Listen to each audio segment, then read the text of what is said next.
이스라엘이 이스라엘 가나안 땅을 다 쓰고 있는 게 아니라고 말씀드렸죠. 가나안 땅은 현재 팔레스타인과 나누어 쓰고 있습니다. 그런데 이 이스라엘이 원래 그 가나안 땅의 주인이었지만 예수님을 십자가에 못 박을 때 이 피를 우리와 우리 자손들에게 돌리소서 그런 말을 하는 바람에 2000년 동안 떠돌아다니고 또 가나안 땅으로 돌아왔지만 그 팔레스타인 블레셋 사람들과 한 영토에서 두 나라가 존재할 수밖에 없는 그런 불안한 그 정치적인 군사적인 상황에 놓여 있다 그랬습니다.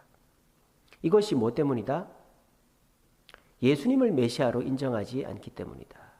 그런 말씀 드렸죠. 그래서 전 세계 동성애 1위 국가가 동성애자들이 가장 이렇게 활발하게 동성애 축제의 1위 국가가 이스라엘이다. 마약성 진통제 오남용 1위 국가가 이스라엘이다. 우리가 전혀 뉴스에서 확인할 수 없는 왜? 유대인 자본이 그를 막고 있기 때문에. 그래서 지금 이스라엘은 부자 3대 못 간다고 그 미국 뱅만 믿고 자기들 멋대로 하다가 망하기 딱 좋은 나라가 이스라엘이다. 그래서 이 이스라엘이 회복되는 길은 오직 예수님을 메시아로 인정하는 길밖에 없다. 그렇게 생각합니다. 그리고 여리고에 대해서 봤었죠. 여리고는 아주 오래된 고대 도시다 그랬죠. 그래서 예루살렘이 해발 1000m 정도, 800m 정도에 있어요. 예루살렘이. 그리고 여리고는 어디 있다? 해발 400m에, 해저 400m. 그러니까 바다 해수면에서 밑으로 400m 있다 그랬죠.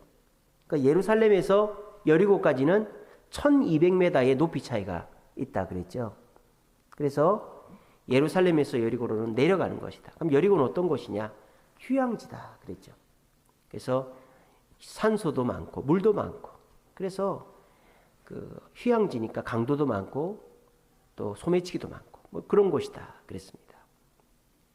그래서 이 여리고에 가면 시험산이라고 있다 그랬죠. 시험장까지 케이블카를 타고 갑니다. 근데 케이블카를 타고 가다 보면 밑에 예전 여호수아가 무너뜨린 여리고 성터가 보인다 그랬죠.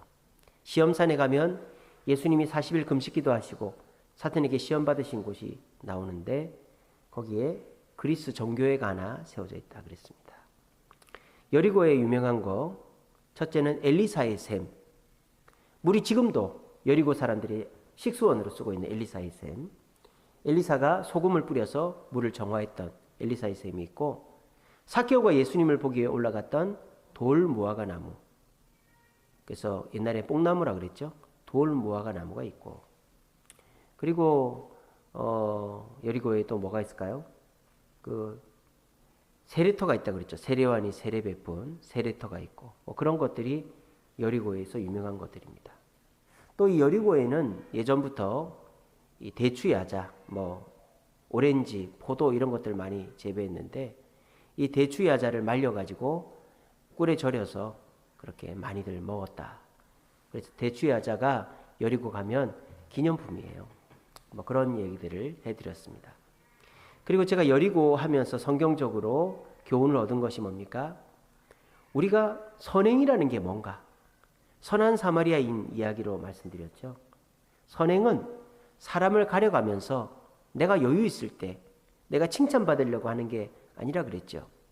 제사장과 레위인은 자기가 해야 될 일이 있고 이 사람 강도 만난 사람이니까 자기가 잘못해서 여리고 가면 안 되는데 강도 만났으니까 나는 갈래 이렇게 해버렸다 그랬죠. 근데 선한 사마리아는 어떻게 했다? 이 사람이 여리고에 가서 뭔 짓을 하다가 강도를 만났던 이유를 묻지 않고 도와줬다. 그리고 선한 사마리아인은 이거를 뭔가 목적을 갖고 한 게 아니라 내가 해야 될 일이니까 했다. 그리고 대가를 바라지 않았다. 우리의 선행은 이 사람이 잘못했으니까 벌받아. 이 사람은 착한 일을 하다가 어려움 당했으니까 도와줘야지. 이게 아니라 나쁜 짓 하다가 문제가 일어난 사람도 북한이라도 아프리카라도 우리는 도와주는 게 선행이다. 그리고 선행을 할 때는 저 사람 하는 거 봐서 도와주는 게 아니라 그냥 내가 당연히 예수님이 명령이고 해야 되니까 내가 해야 될 일이니까 하는 거다. 그리고 선행은 대가를 바라는 것이 아니다. 그것을 여리고를 통해서 제가 강의해 드렸습니다.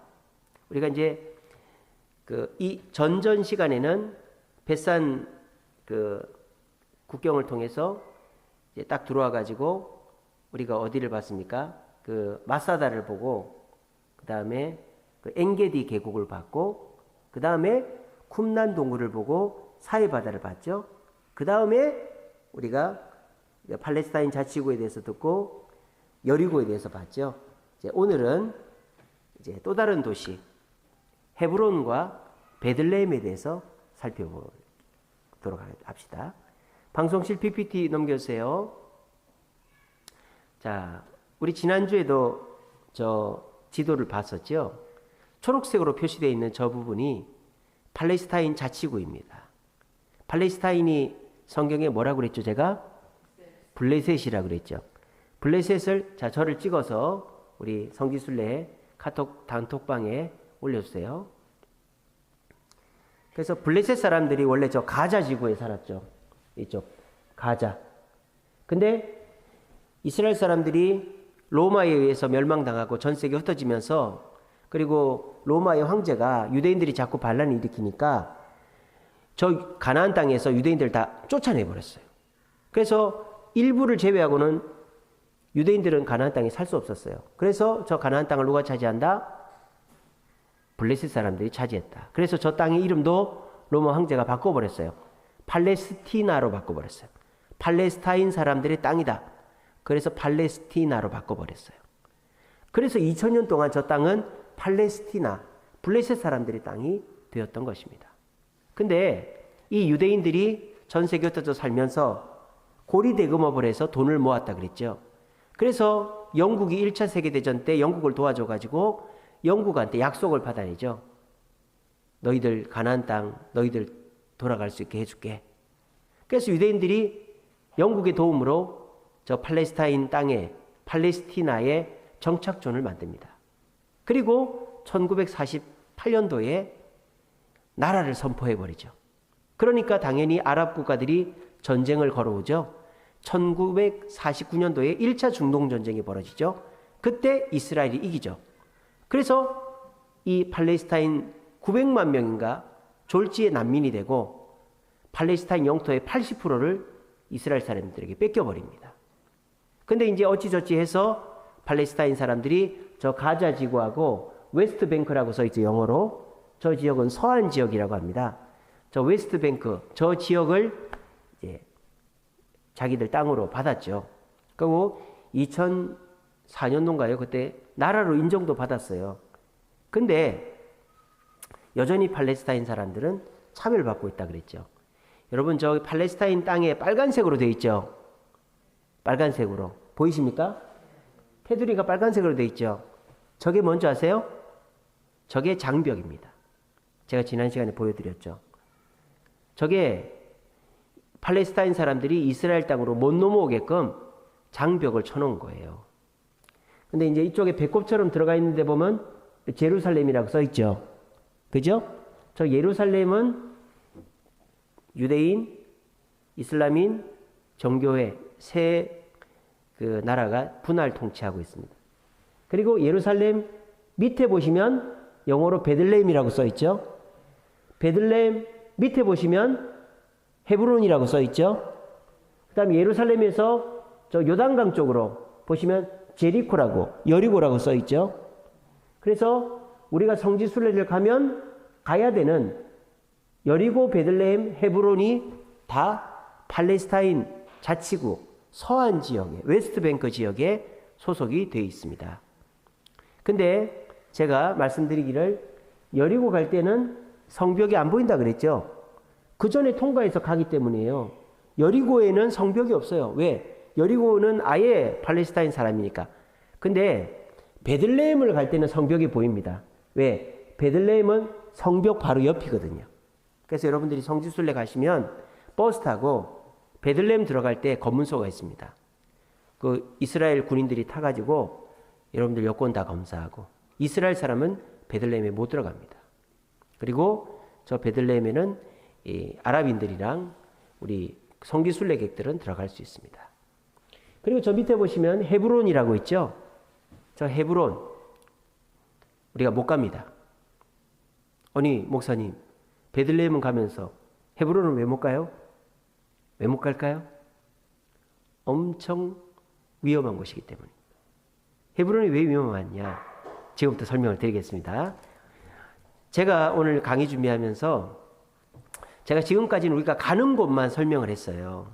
근데 오늘 여기 헤브론하고 헤로디온은 안 갑니다.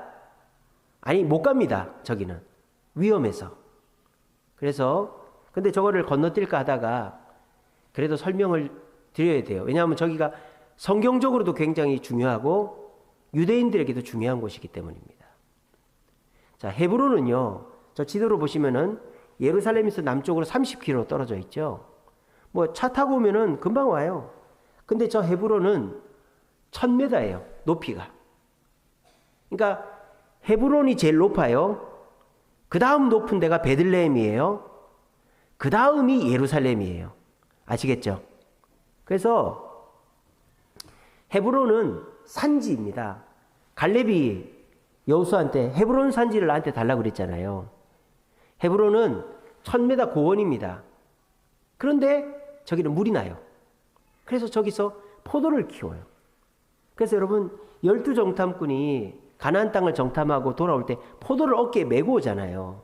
그 포도가 헤브론 포도예요. 그만큼 포도가 잘 되는 지역이 저 헤브론 지역입니다. 높은 지역에 있으니까 안전하죠. 물이 많죠. 농사 잘 되죠. 그러니까 저기에 사람이 잘 살까요? 안 살까요? 잘 살죠. 그러니까 저 헤브론은 고대 도시입니다. 아주 옛날부터 도시가 형성돼 있었어요. 지금은 어떨까요? 지금도 많이 삽니다. 저 서안 지역에서 대표적인 도시가 헤브론입니다. 12만 명이나 삽니다. 제 고향 지네이가 13만 명 사는데 12만 명이면 그 중동 땅에 많이 사는 거죠. 그래서 저 헤브론에는 12만 명이나 되는 팔레스타인 사람들이 삽니다. 그런데 저 헤브론에는 900명의 유대인들이 삽니다. 그래서 못 가는 거예요. 왜 900명의 유대인들이 살까요? 이스라엘이 저 헤브론을 뺏으려고. 자, 유대인들이 살면 누가 거기 같이 있을까요? 군인들이 있겠죠. 유대인 군인들이 있는 거예요. 그러면서 점점 유대인 정착선을 늘려서 이 땅을 뺏으려고 하는 거예요. 그래서 저 헤브론은 위험한 데입니다. 그러니까 유대인들이 사는 곳이 있고 또 이 팔레스타인 사람들이 사는 곳이 구분되어 있긴 합니다만 오며 가며 차를 타고 가더라도 부딪힐 수밖에 없잖아요. 막 돌 던지고 막 그럽니다. 그 로켓 공격도 하고 말이죠. 그 위험한 거예요. 그 군인들이 호위하고 막 그래요. 그래서 저기를 성지 순례객들은 못 갑니다. 그래서 헤브론은 아예 들어가 있지를 않아요. 자, 그러면 왜 그토록 유대인들은 저 헤브론에 집착을 할까? 바로 이 건물 때문입니다. 뭐라고 돼 있어요? 막벨라 사원이라고 돼 있죠. 막벨라 굴 아시죠? 아브라함이 자기 아내 사라를 위해서 400세겔을 주고 샀던 땅, 그게 저곳입니다. 저 막벨라 사원은 누가 만들었느냐? 헤롯 대왕이 만들었어요. 예수님을 잡아 죽이려고 했던, 2살 밑으로 다 죽이라고 했던 헤롯 대왕이 만들었어요. 왜 만들었느냐? 저 막벨라 사원은 제2의 성전과도 같은 곳이기 때문입니다. 왜? 아브라함이 가나안 땅에 최초로 산 땅이기 때문에. 그래서 저 막벨라 사원, 왜 교회라고 안 하느냐? 저기는 기독교에 관련된 건 전혀 없어요. 저기는 유대인 사원 또는 이슬람 사원입니다. 왜냐하면 막벨라 사원은 이슬람인들에게도 성지이기 때문이죠. 아브라함은 이슬람인들은 이브라힘이라고 부릅니다. 이브라힘. 그리고 모세 다음으로 자주 언급되는 선지자가 이브라임입니다. 그러니까 아브라함이 산 저 땅이 이슬람인들에게도 성지겠죠. 그러니까 저기를 서로 차지하려고 하는 거예요. 그러니까 서로가 절충을 한 게 뭐냐면 저 막벨라 사원의 구역을 나눠놨어요. 구역을. 그래서 유대인이 들어가는 구역이 있고 이슬람인이 들어가는 구역이 있습니다. 참 웃기죠, 그죠? 저 같으면 우리 그냥 다 쓰자 이렇게 하겠어요. 여러분 많이 이런 거하고 똑같은 거예요. 부부가 싸워버렸어요. 당신 안방에 들어올 생각하지 마. 당신 거실에 올 생각하지 마. 아내는 안방 들어오지 말라고, 남편은 거실에 오지 말라고 그러고, 뭐 주방이랑 화장실에 같이 쓰고, 뭐 그런 상황이에요 지금. 이게 뭐 하는 짓입니까 이게? 그렇게 돼 있다 이 말이에요 지금. 막벨라 사원이 그렇게 돼 있어요. 그래서 이제 밑에 있는 게 항공 촬영을 한 건데 저기 구역이 나눠져 있어서 유대인들이 쓰는 구역과 이슬람 사람들이 쓰는 구역으로 나눠져 있어요. 그래서 이제 저 막벨라 사원 때문에 이 유대인들은 저기를 뺏으려고 하는 거예요. 헤브론을. 그리고 이제 헤브론에서 베들레헴 쪽으로, 베들레헴에서 이제 아주 가까운 곳에 헤로디온이라고 있습니다. 헤로디온. 저기 써놓은 거 보이시죠? 방송실 제 얼굴 지워주세요. 자, 그냥 언덕처럼 돼 있죠? 저게 800m입니다. 그러니까 예루살렘이랑 높이가 같아요. 근데 저 헤로디온이 겉으로 보니까 그냥 언덕처럼 보이죠? 꼭대기를 올라가면 언덕이 아닙니다. 꼭대기를 올라가면 저 중간이 파져 있어요. 저렇게. 여기 보이시죠? 요새입니다. 요새. 저기도 헤로디온인 거 보니까 누가 만들었겠어요? 헤롯 대왕이 만든 거예요. 자, 저기가 어떤 지역이냐? 그 유대인들이 전 세계로 흩어졌는데 이 마카베오라는 제사장이 이 전쟁을 해서 독립을 150년 동안 한 적이 있어요. 그걸 하스몬 왕조라고 그러거든요. 근데 그 하스몬 왕조가 독립을 한 것을 기념해 가지고 헤롯이 저 헤로디온이라는 요새를 만든 거예요. 근데 사실 그거는 본심이 아니에요. 저 헤로디온은 자기를 위해서 만든 거예요. 헤롯 왕 자신을 위해서. 그래서 여러분 헤롯이 건축 왕입니다. 가이사랴, 마사다, 막벨라 사원, 헤로디온 다 헤롯이 만들었어요. 근데 헤롯이 하나 또 40년 동안 만든 게 있죠. 그게 뭡니까? 성전입니다. 예루살렘 성전. 원래 성전은 지성소, 성소, 뜰 이렇게 조그맣게 돼 있었는데 그걸 이방인의 뜰까지 엄청 크게 확장한 사람이 헤롯 대왕이에요. 왜 그렇게 했을까요? 유대인들한테 잘 보이려고. 방송실 저를 다시 띄우세요. 마찬가지입니다. 막벨라 사원을 왜 만들었을까요? 유대인들한테 잘 보이려고. 헤로디온을 왜 만들었을까요? 유대인들한테 잘 보이려고. 왜? 헤롯 대왕은 유대인이 아니라 에돔 사람이기 때문에 그런 겁니다. 그래서 헤롯은 엄청난 스트레스, 중압감이 있었어요. 나는 유대인이 아니다. 그래서 유대인들을 통치해야 되는데 통치할 수 있는 권한이 나한테 없으니까 항상 그게 열등감이었어요. 컴플렉스였어요. 그래서 그 헤롯이 누구랑 결혼하느냐? 그 마카비 왕조, 하스몬 왕조 출신 공주하고 결혼을 하는 거예요. 그래서 자기 정통성을 만들려고. 그 정도로 열등감을 느꼈던 사람이 에돔 사람 헤롯이었습니다. 그래서 이 헤롯이 그 황제에게 잘 보이려고 가이사랴라는 항구를 만들어버리고, 그리고 유대인들한테 잘 보이려고 막벨라 사원도 만들고 헤로디온 요새도 만들고 마사다 요새도 만들고 그렇게 한 거예요. 근데 이 헤로디온 요새는 유대인들에게 잘 보이려고 한 게 아니라 사실은 자기가 쓰려고 만든 거예요. 어떻게? 유대인들이 반란을 일으키면 저번에 말씀드렸죠? 로마 군대가 이 유대 땅까지 오는데 시간이 걸린단 말이에요. 그러면 헤롯이 어떻게 해야 되겠어요? 숨어 지낼 수 있는 곳이 필요하겠죠. 그러면 지도새도 모르게 저 헤로디온으로 숨어 드는 거예요. 저기 가면 지하 땅굴이 있습니다. 김정은이가 땅굴에 숨어 있는 것처럼 땅굴에 내려가면요 7년을 버틸 수 있는 물과 양식을 준비해 놨답니다. 7년. 근데 참 웃긴 건 뭔지 아세요?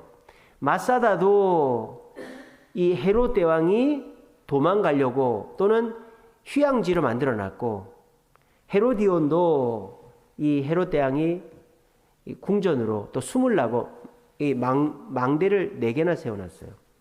성루를. 근데 저기를 누가 썼느냐? 헤롯은 써보지도 못했어요. 헤롯은 갑자기 죽었습니다. 심장마비로 죽었나? 헤롯은 갑자기 죽어버렸어요. 어떻게 됐느냐? 저기를 유대인들이 썼죠.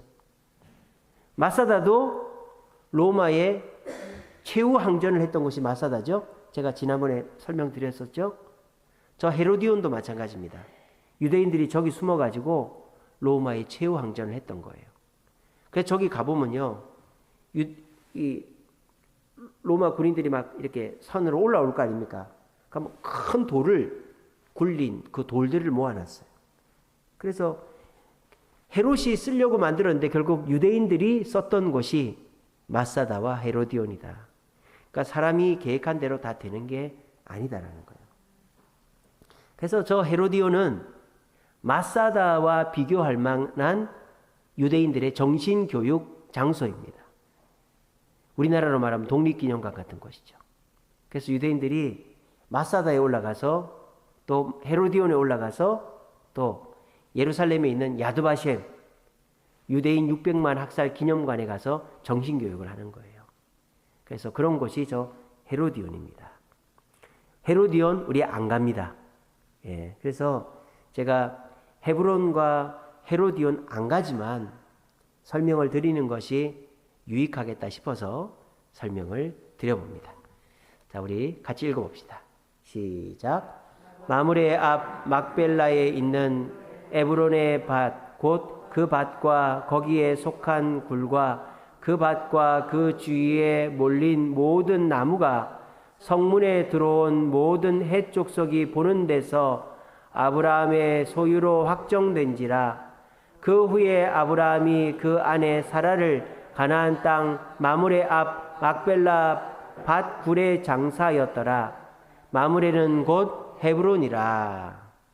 자, 그래서 이 막벨라 굴이 있었던 곳이 옛날에는 마므레라는 거예요. 그러니까 헤브론이 옛날에는 마므레였다라는 걸 알 수 있죠.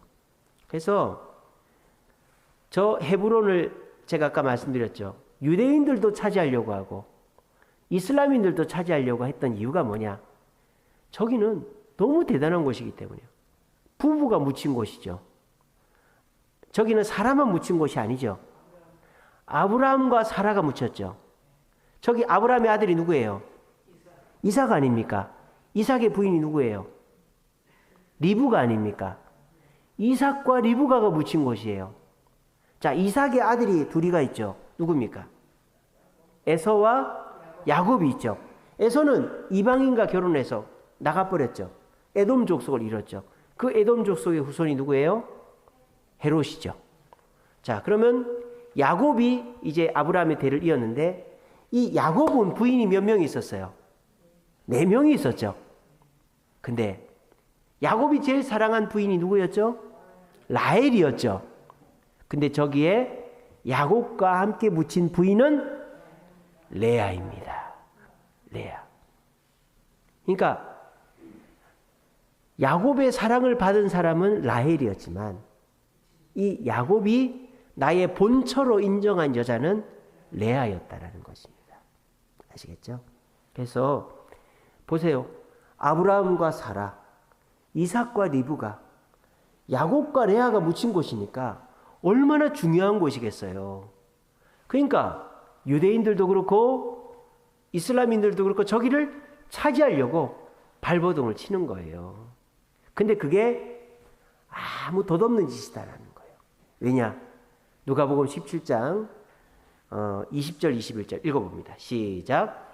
하나님의 나라는 볼 수 있게 임하는 것이 아니요 또 여기 있다 저기 있다고도 못하리니 하나님의 나라는 너희 안에 있느니라. 예수님 말씀이죠. 장소가 중요한 게 아니라 하나님을 믿는 믿음이 중요하고 그 믿음을 바탕으로 사랑과 거룩을 실천하는 게 중요하다 이 말이죠.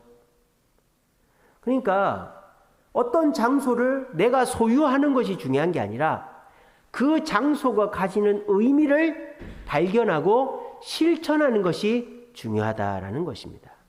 근데 유대인들과 이슬람인들은 저 장소를 차지하려고 엄청나게 애를 쓰고 있다 이 말이에요. 그래서 그게 왜 그러냐? 이 유대인들도 그렇고 이슬람인들도 그렇고 가톨릭인들도 그렇고 그 성지라는 개념이 너무너무 중요해요. 그래서 성지를 가야지만 그 성지의 공로, 은혜를 받는 거예요. 그래야 천국에 가는 거예요. 그래서 이슬람인들도 구원을 받으려면 5가지를 해야 돼요. 그 중에 하나가 뭐 메카라든지 뭐 저런 데를 성지를 꼭 가야 되는 거예요. 가톨릭도 마찬가지입니다. 가톨릭도 성지 순례를 가면 그 예수님의 십자가 지셨던 골고다 성묘교회 또 뭐 눈물의 교회 무슨 교회 그런 데를 가면 우리가 포인트 쌓이듯이 땡그랑 땡그랑 땡그랑 하면서 공로가 쌓이는 거예요.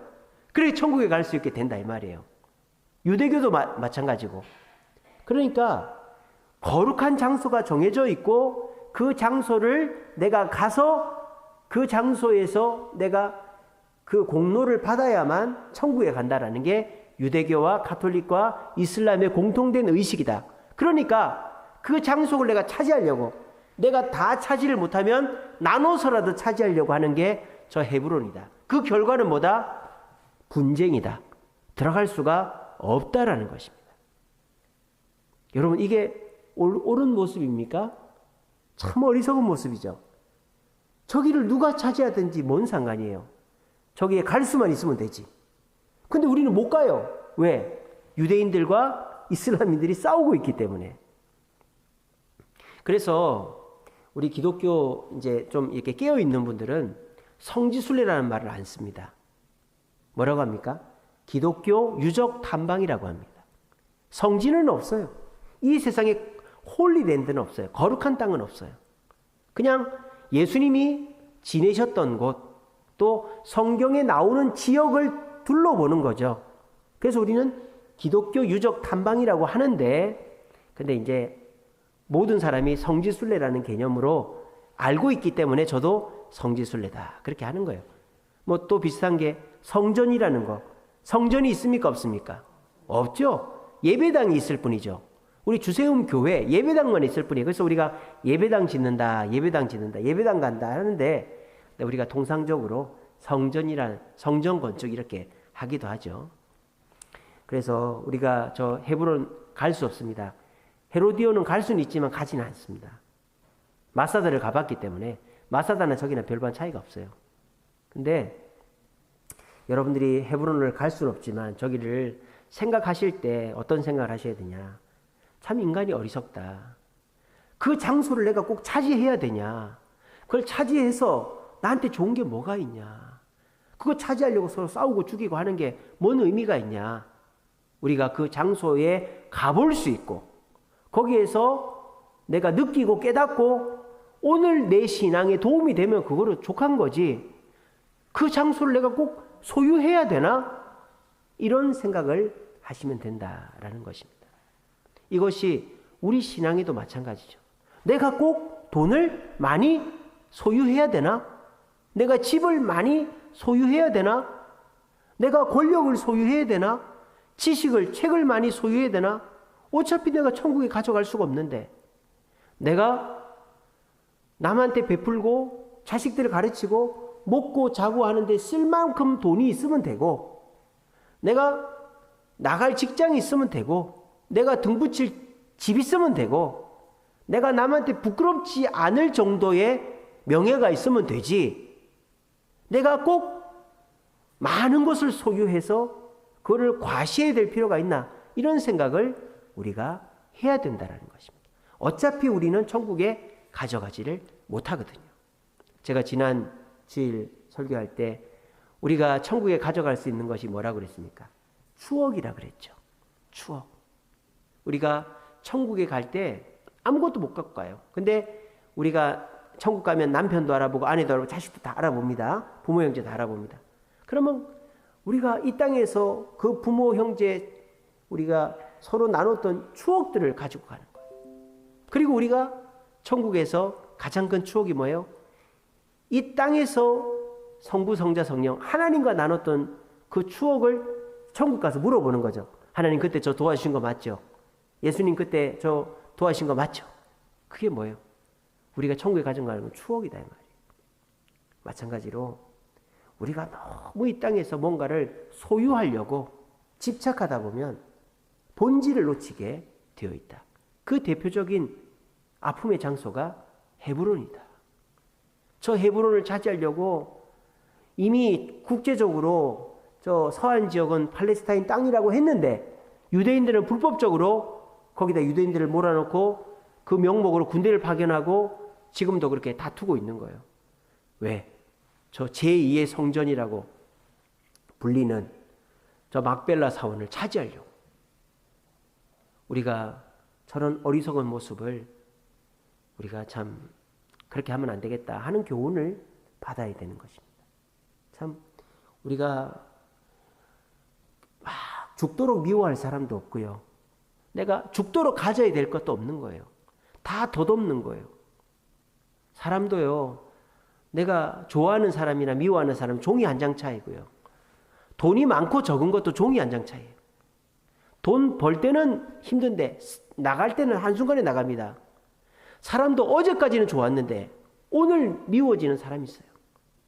사람 너무 미워하지도 마시고 너무 좋아하지도 마시고 돈도 너무 집착하지도 마시고 너무 또 해프지도 마시고. 그러니까 우리는 어떠한 물질이나 장소나 상황을 내 것으로 소유하려고 하지 말고 그것을 내가 체험하고 느끼고 오늘의 내 삶에 적용할 수 있으면 그것으로 우리는 현명하게 살아갈 수 있다라는 것을 저 헤브론에 대한 이야기를 통해서 깨달으시고 우리 모두가 집착으로 분쟁하고 있는 이슬람과 저 유태인들을 본받지 마시고 저기 헤브론 싸울 필요가 있습니까? 모두가 그냥 가볼 수 있으면 되는 거 아니겠어요? 그죠?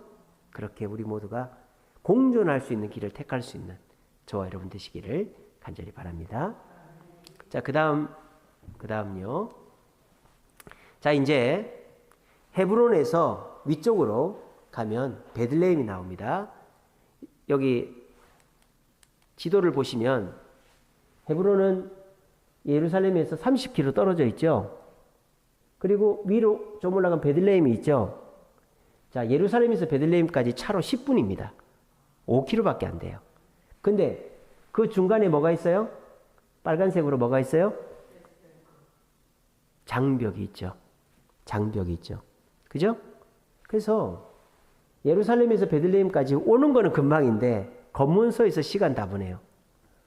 그래서 여기 보시면 이게 장벽이에요. 이 장벽을 통과해야 되는 거예요. 보이시죠? 보이시죠? 저게 베들레헴 들어가는 장벽입니다. 우리가 여리고 앞에는 장벽이 없어요. 이미 통과했고. 근데 베들레헴은 장벽을 통과해야만 베들레헴 들어갈 수 있고 저 베들레헴은 유대인들은 들어갈 수가 없습니다. 자, 근데 아까 말씀드렸죠. 저쪽에서 제일 높은 지역이 어디라고요? 헤브론이라 그랬죠. 헤브론은 해발 1000m 정도 됩니다. 헤브론보다 조금 낮은 데가 한 70m 낮은 데가 베들레헴이에요. 베들레헴보다 30m 낮은 데가 예루살렘이에요. 근데 저 베들레헴은 누구 땅이다? 팔레스타인 땅이다. 그러니까 이 팔레스타인 놈들이 어떻게 하느냐? 화나면은 예루살렘에 미사일을 쏘는 거예요. 지대가 높으니까. 박격포를 쏘고 미사일을 쏩니다. 어디다가? 예루살렘에다가. 보복을 하는 거예요. 그래서 베들레헴도 위험한 동네 중에 하나입니다. 근데 저 베들레헴은 들어갈 수 있어요. 왜? 너무너무 중요한 곳이기 때문에. 바로 예수님이 태어나신 곳이 저 베들레헴에 있기 때문이죠. 그게 뭡니까? 예수 탄생 기념교회입니다.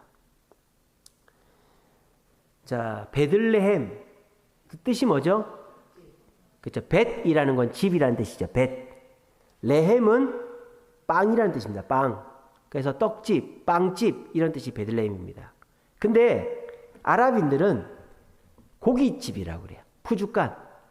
고기의 집이다. 이렇게 부릅니다. 왠지 아세요? 레헴이라는 발음이 히브리어로는 빵인데 아랍어로는 고기예요. 고기.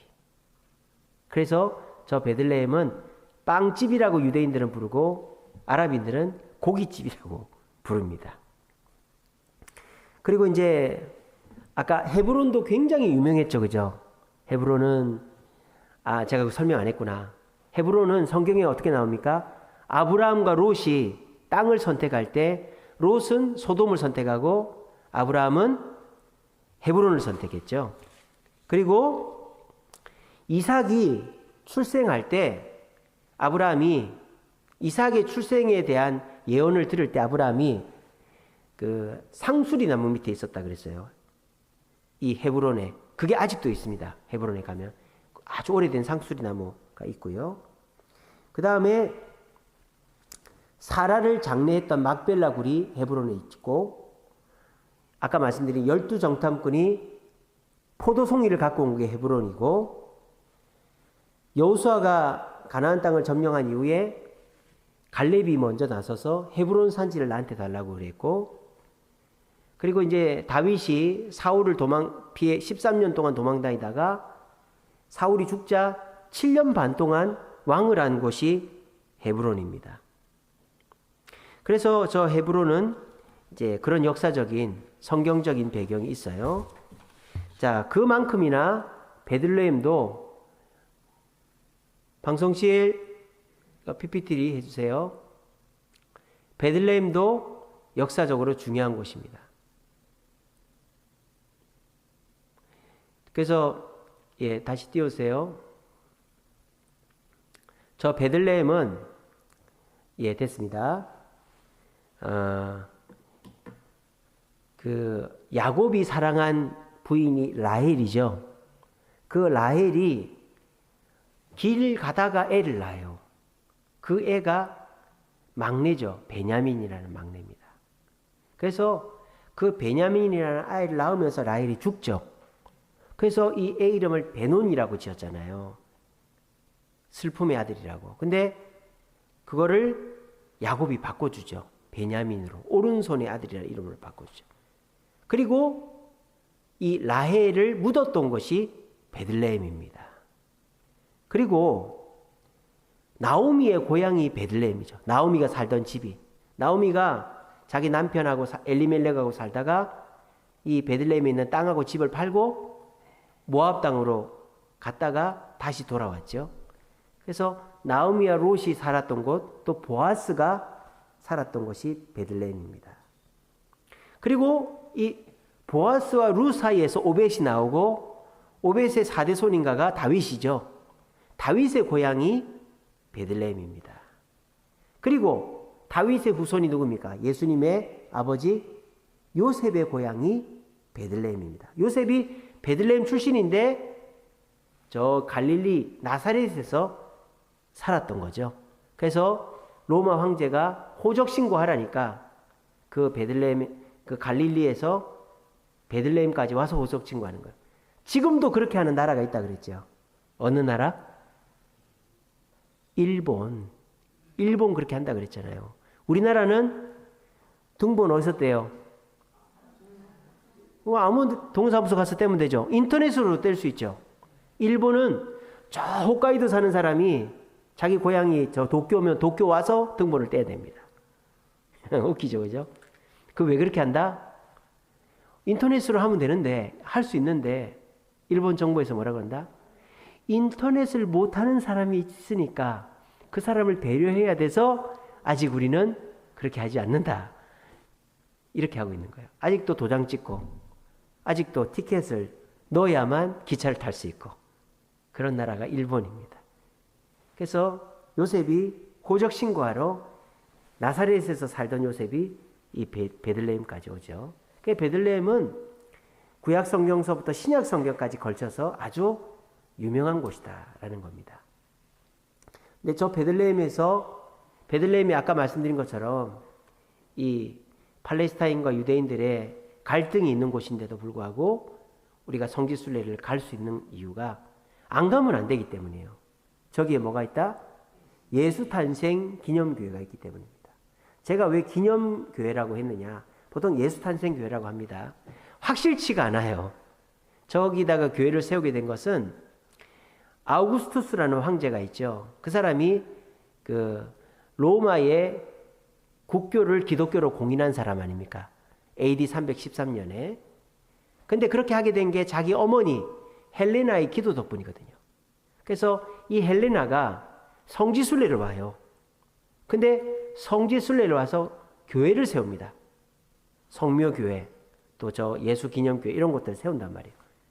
근데 헬레나가 저기 베들레헴 인근은 그때는 막 허벌판이죠. 근데 저기를 막 파다 보니까 뭐가 나왔느냐? 십자가가 나온 거예요.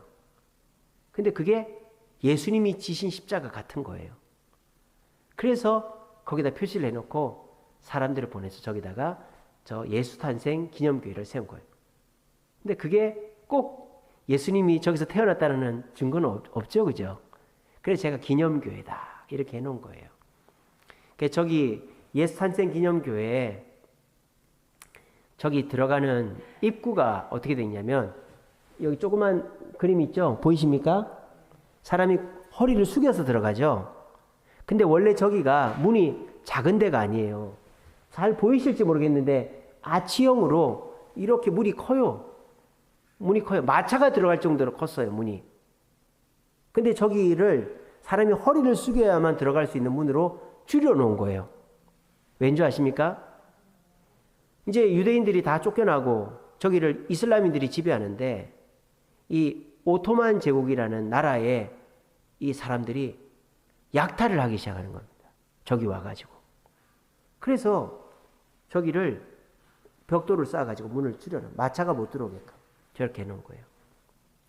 그리고 다른 그 성지순례를 가시면 대부분의 교회들이 헬레나나 그 로마 시대 때 세웠는데 그게 다 무너져요.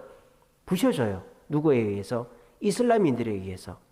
이슬람인들이 성지 파괴 운동을 합니다. 가는 곳마다 기독교 성지 교회를 다 부셔버려요. 그래서 비잔틴 제국 때 좀 있다가 또 교회를 다시 세우고 이렇게 하거든요.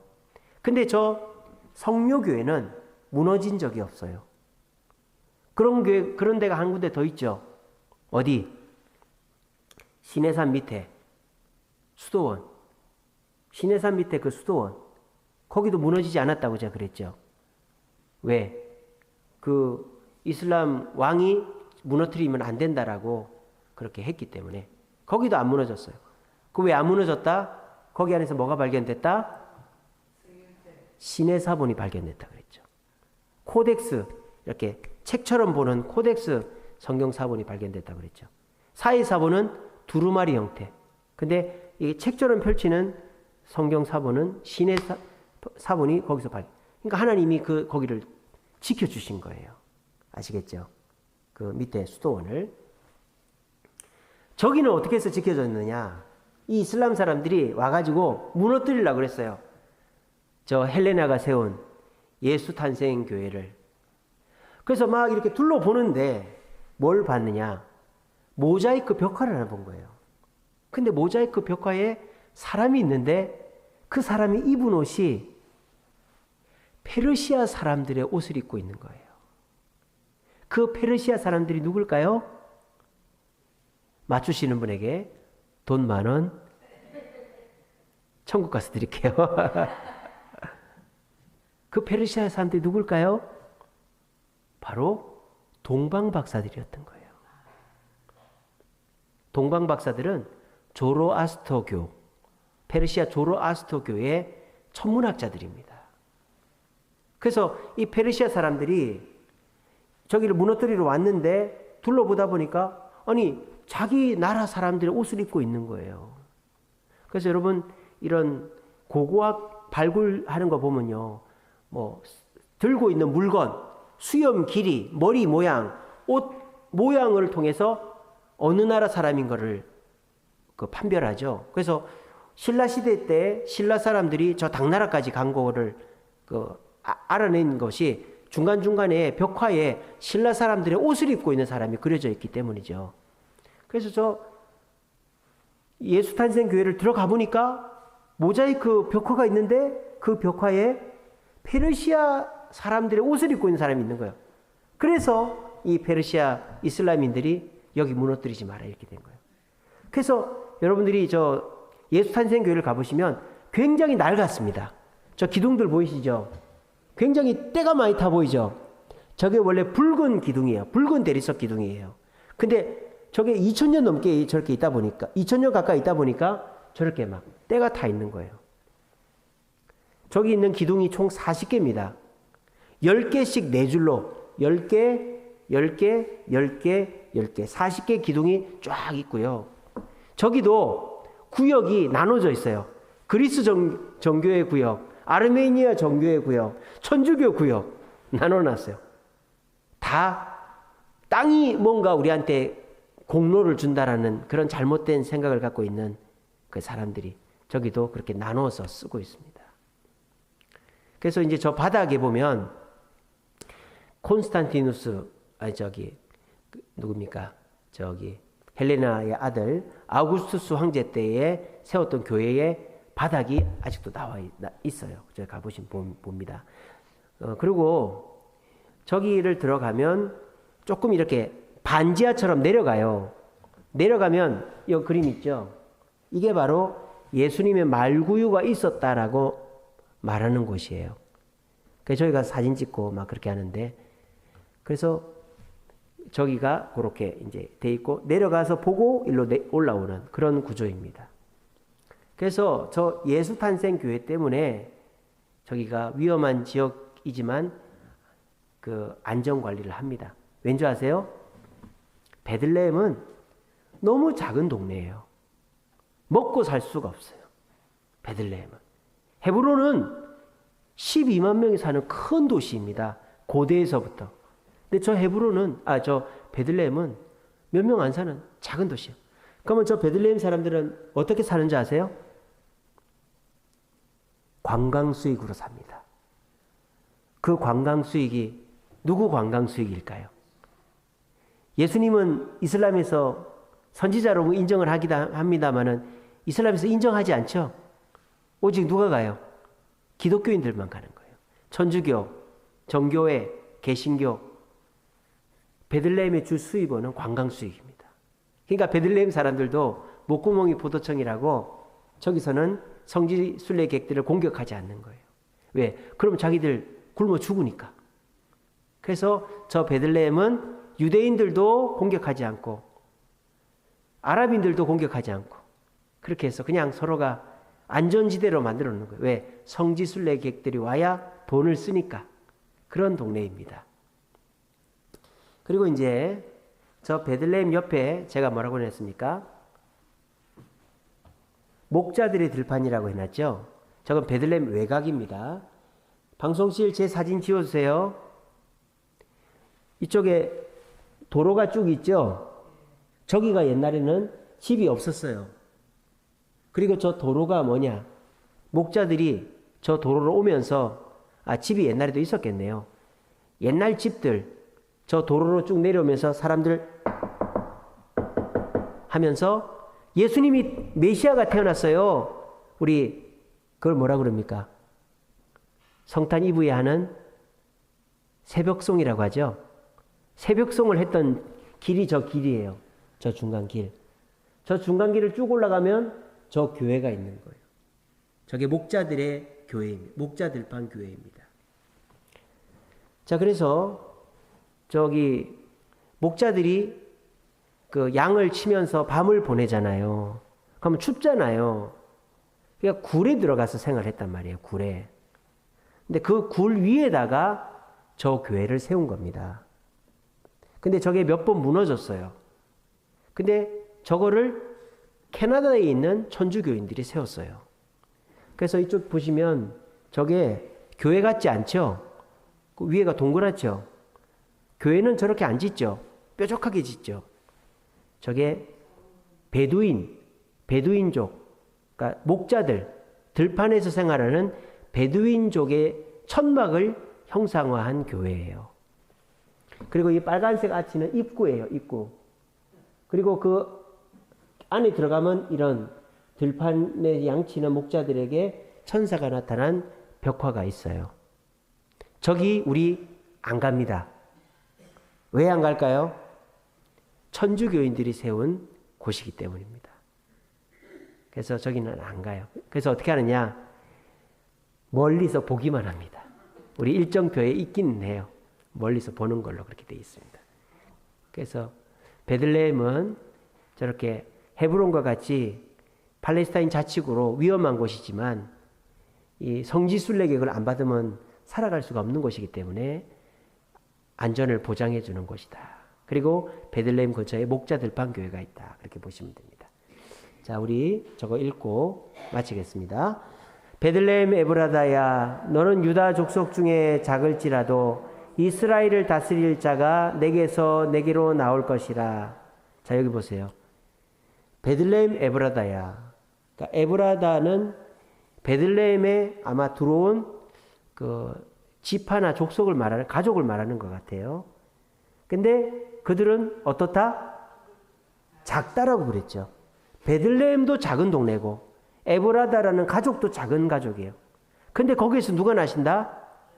예수님이 나신다라고 미가서에 예언되어 있어요. 저 예언이 700년 후에 이루어집니다. 자, 그 다음 누가복음 2장 8절 11절 있습니다. 시작. 그 지역의 목자들이 밤에 밖에서 자기 양떼를 지키더니 주의 사자가 곁에 서고 주의 영광이 그들을 두루 비추며 크게 무서워하는지라. 천사가 이르되 무서워하지 말라. 보라, 내가 온 백성에게 미칠 큰 기쁨의 좋은 소식을 너희에게 전하노라. 오늘 다윗의 동네에 너희를 위하여 구주가 나셨으니 곧 그리스도 주시니라. 미가 선지자가 예언한 그 예언이 700년 후에 이루어진 거예요. 근데 제가 아까부터 강조한 게 뭡니까? 베들레헴은 못 사는 동네. 베들레헴은 그 성지순례객을 받지 않으면 먹고 살 수 없는 동네라 그랬어요. 그리고 베들레헴 출신들은 다 작은 사람들이에요. 베냐민 막내로 태어났죠. 엄마가 낳다 죽었습니다. 엄마가 죽었습니다. 룻 이방 여인이죠. 베들레헴에 살았던 이방 여인. 다윗 막내 아들입니다. 그 목자들 들판에서 아무도 안 하는 일을 했어요. 베들레헴 자체도 작고 초라한 동네고 미가서에서 예언한 것처럼 그 베들레헴에 관련된 성경 인물들도 베냐민, 룻, 다윗, 목자들 다 보잘것없는 사람입니다. 근데 저 베들레헴에서 예수님이 태어나신 거예요. 보잘것없는 곳에서 위대한 일이 벌어진 거예요. 마찬가지입니다. 보잘것없는 그 동네에서 위대한 인물들이 나옵니다. 누가 나옵니까? 요셉이 베냐민 때문에 형님들 용서하죠. 자기 친동생 베냐민 때문에. 그리고 룻 때문에 보아스가 룻과 결혼해서 오벳이 태어나죠. 그리고 다윗이 베들레헴에서 태어나서 왕이 됐죠. 그리고 목자들이 최초로 예수님을 경배했죠. 그러니까 장소가 중요한 게 아니라 어떤 일을 하는가가 중요하다는 겁니다.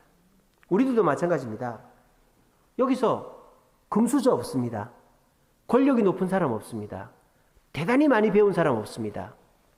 하지만 우리가 어떤 사람인가가 중요한 게 아니라 어떤 일을 하고 있는가가 중요하다는 거예요.